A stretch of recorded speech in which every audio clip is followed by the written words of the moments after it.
if we go to the 1920s, to the home of Karl Marx, fascism, as implemented by the Nazi Party in Germany, was called the National Socialist German Workers' Party. So what were the similarities and differences of fascism, socialism, how it was conceived of in fascism, and communism? And maybe you could speak to the broader battle of ideas that was happening at the time and battle of political control that was happening at the time.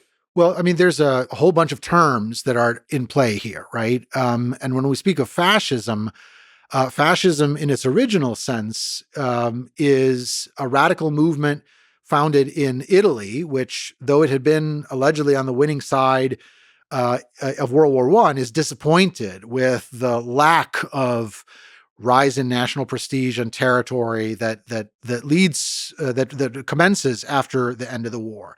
So bizarrely enough, it's a socialist by the name of Benito Mussolini who crafts an ideological message of glorification of the state, the people at large united in a militaristic way, on the march, ready to attack, ready to expand, a complete overthrow of liberal ideas of the rights of the individual or of representative democracy, and instead vesting power in one leader, in his case, the Duce, Mussolini, in order to replicate in peacetime the ideal of total military mobilization in wartime. Although the Nazis in Germany are inspired and borrow heavily from fascist ideology, there also are different emphases that they include, and that includes their virulent racism from the outset, which, in addition to a glorification of the state, glorification of the leader, and preparation for national greatness, race is absolutely core. And it's that racial radicalism that the Nazis espouse as a central idea, along with anti-Semitism, the demonizing in particular of the Jews, and this insane racialist cosmology that the Nazis avow. It is the assertion that the Nazis will uniquely bring to pass unity in the people, unity in the society, that leads them to give themselves this odd name of National Socialist. Some leaders like Goebbels among the Nazis accent the socialist part to begin with. Others put the accent firmly on the nationalist part. In part, the term they chose for their movement was meant to be confusing. It was meant to take slogans or words from different parts of the political spectrum, to fuse them into something unfamiliar and new, and claim that they'd overcome all earlier political divisions. That the Nazis claimed that they were a movement, not a party, even though their party was called a party. So what did Nazism and Bolshevism and communism share, or how were they opposed to one another? What we need to start with by making clear, they were ideological archenemies. In both worldviews, the opposite side represented the ultimate expression of the evil that needed to be exorcised from history in order for their desired utopia to be brought about. And this leads to strange and perverted beliefs about reality. From the perspective of the Nazis claimed that because they saw the Jews as a demonic element in human history, the Bolsheviks weren't even really, didn't really believe all of this economic dialectical materialism.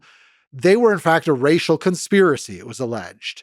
And so the Nazis used the term of Judeo-Bolshevism to argue that communism is essentially a conspiracy steered by the Jews, which was complete nonsense.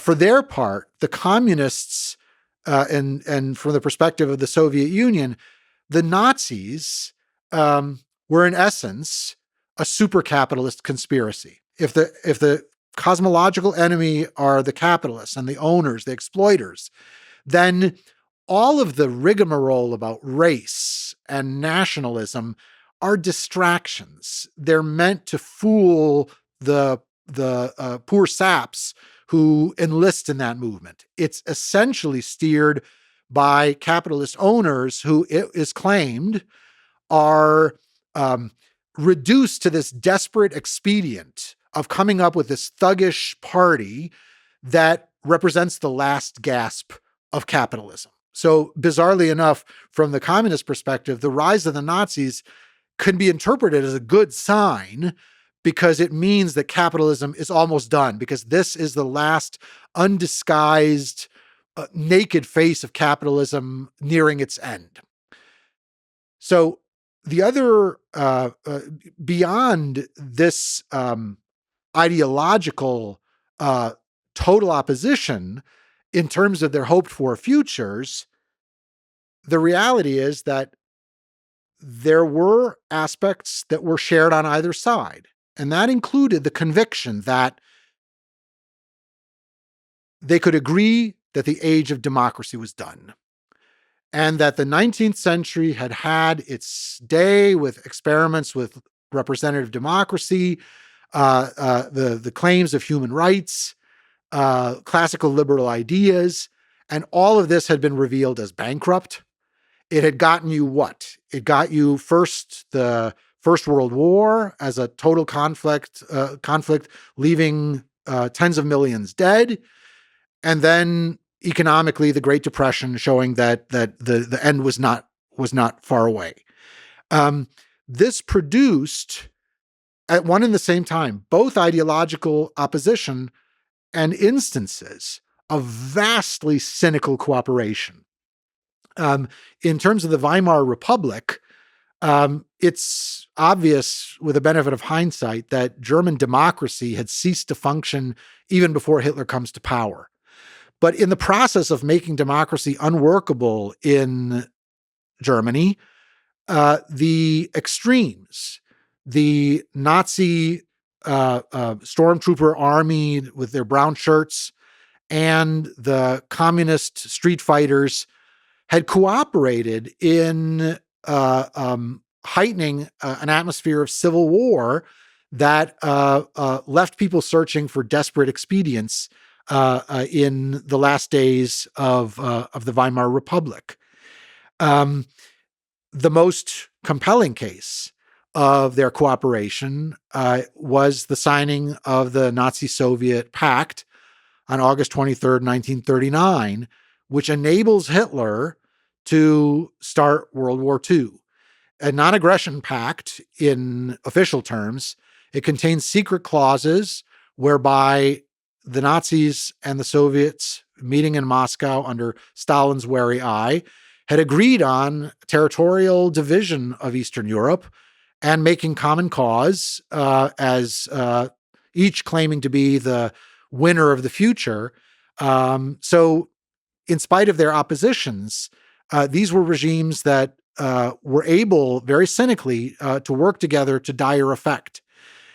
In the course of the 1950s, in particular, there arose political scientists who also crafted an explanation for ways in which these regimes, although they were opposed to one another, actually bore morphological resemblances. They operated in ways that, in spite of ideological differences, bore similarities.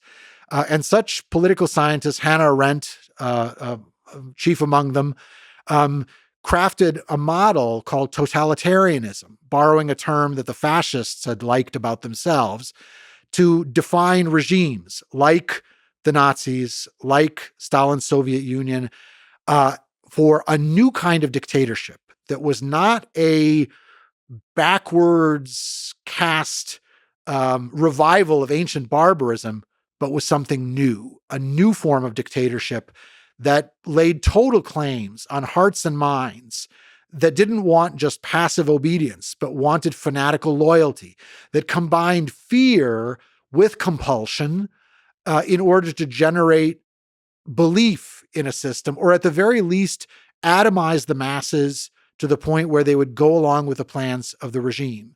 This model has often met with very strong criticism on the grounds that no regime in human history has yet achieved total control of the population under its grip.